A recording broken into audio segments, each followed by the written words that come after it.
A Odisseia é um dos primeiros livros? Qual que é a importância da Odisseia na literatura? Bom, vamos lá.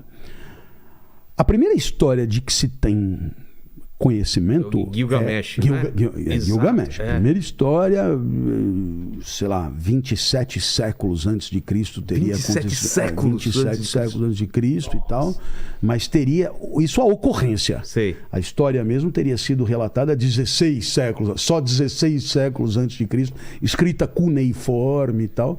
E a decodificação definitiva deve ter demorado. Século XIX. Só no século XIX conseguiram decodificar tudo. Um francês.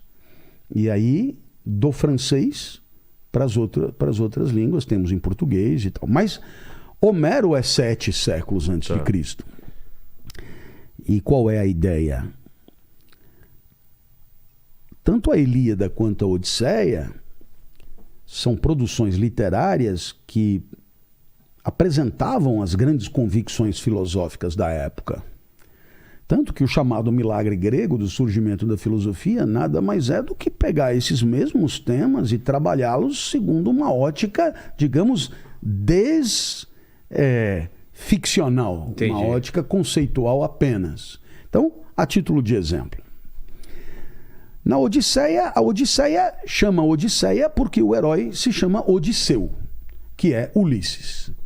E a Odisseia chama Odisseia porque é uma aventura de Ulisses voltando para casa depois da guerra de Troia, depois do cavalo de Troia que ele inventou e tal. Muito bem. Qual é a graça? Ele leva 10 anos para voltar. Contando que a guerra também levou 10 anos, então ele ficou fora de casa 20 anos. E ele quer voltar para casa e ele tem uma série de dificuldades para voltar para casa. Ele era o rei de uma cidade-estado, Ítaca, que ficava numa ilha de Ítaca, e ele era o rei e tal. Então, o que está por trás dessa história? Que o que se pretende contar? Ulisses entendia que Ítaca era o seu lugar natural. E aí, então, a ideia de que cada um de nós tem um lugar que lhe é adequado. E por que eles pensavam isso? Porque o universo era finito, ordenado, cada coisa no seu lugar. Por isso você tem o animal que tem o seu habitat, né? E o habitat de Ulisses é Ítaca. É lá que ele é feliz. É lá que ele deve viver. É lá que os seus atributos rendem. É lá que ele consegue ser virtuoso. É lá que ele deve viver. Então, havia essa convicção de que no cosmos, que funciona quase que como uma máquina, né? O vento venta, a maré mareia, o sapo sapeia, a girafa girafeia, o urso não sei o quê, né?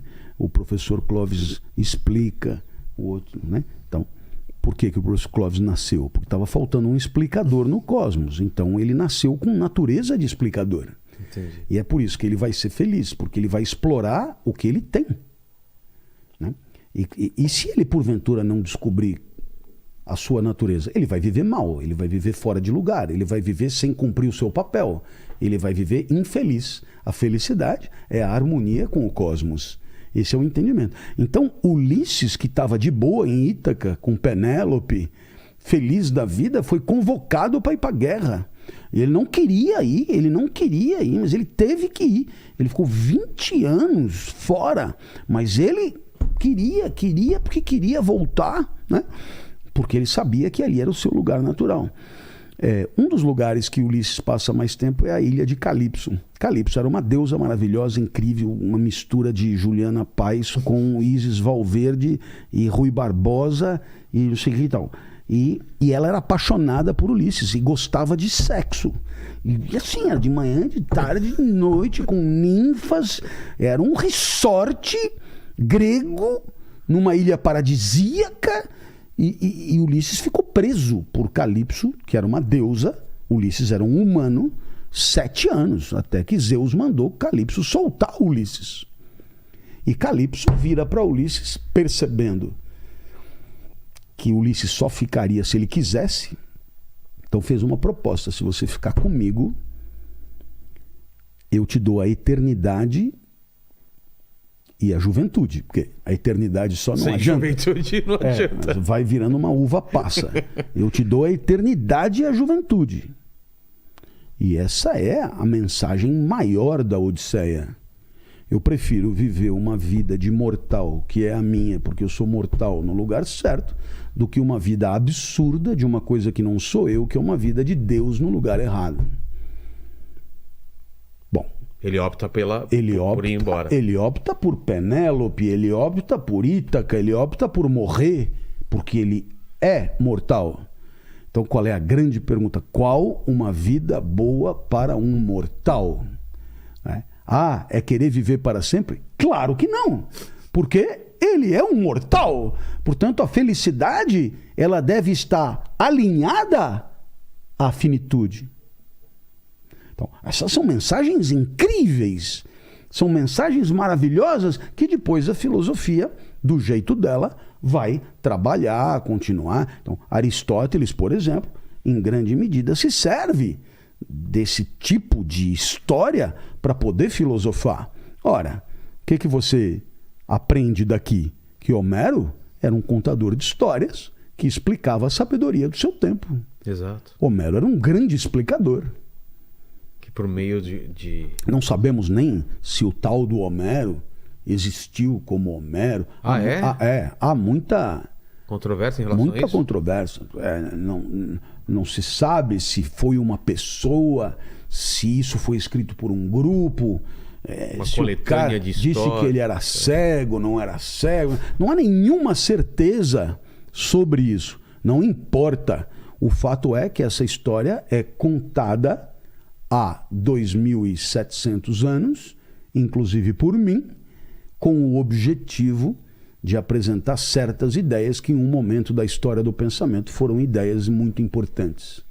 Ele prefere voltar, e o que é marcante, porque eu vi o filme e sei muito da história, é o lance do Ciclope. Ciclope ou Ciclope? Ciclope. Ciclope. O que representa o Ciclope, o gigante, né? Não, é o titã. O problema todo é que o Ciclope, ele foi, digamos, a causa de toda a dificuldade. Por quê? Por quê?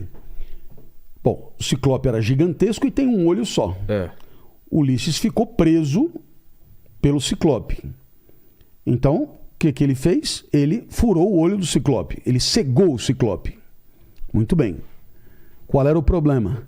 O Ciclope era filho de Poseidon, deus dos mares. E ele estava de navio. E ele estava de bote. De barco. Não é. Não era um navio. Não é que ele estava de barco. É que tudo é ilha ali. Mar para todo lado. Por que ele não foi de ônibus? Não pegou o avião.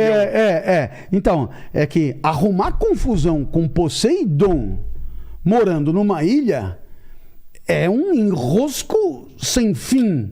E aí o que aconteceu? O que aconteceu foi que ele demorou 10 anos, porque o Poseidon, ele agia sobre Ulisses mexendo na memória e no sono. Então, quando Ulisses estava chegando, ele perdia a consciência, ele dormia, ele se atrapalhava. E aí, quando ele acordava, ele estava longe de novo e tal. Então, quer dizer, na verdade, uma coisa muito, muito, muito sofisticada em termos de consequências teóricas, a maneira como a história é apresentada, né?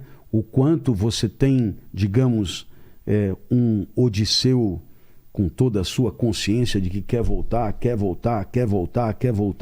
e em algum momento forças que são nem sempre forças divinas, mas forças que estão em nós mesmos e que nos tiram do nosso caminho e que nos põem em outros caminhos que não são os nossos. Como, por exemplo, voltar para a ilha de Calipso. É toda aquela história de que você não é uma linha reta coerente, mas você é uma arena de conflito. de vetores e forças que se entrechocam, contraditórias, etc. Então, você pode tirar dessa história N conclusões poderosíssimas e, naturalmente, as pessoas fizeram isso.